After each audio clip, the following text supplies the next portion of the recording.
Yes, mga kabarangay Lakers, laban po ngayon ng Lakers versus Spurs sa Crypto.com Arena. Tuloy na po.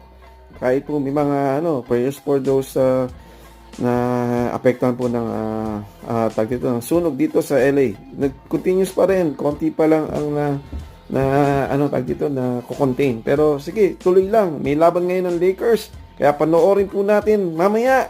Wala po akong coverage kasi meron po tayong engagement ngayong gabi. Kaya kayo na lang po at panoorin nyo po. 7:30 ng gabi ang simula. Yan, kita ko po sa inyo yung coverage ng yan, ito yung pong nila, practice game nila, pero pinakikita yung mga devastation sa Los Angeles, buong Los Angeles. Kaya pa rin to, continuous pa rin ng kaya prayers for those affected, died or passed, alright.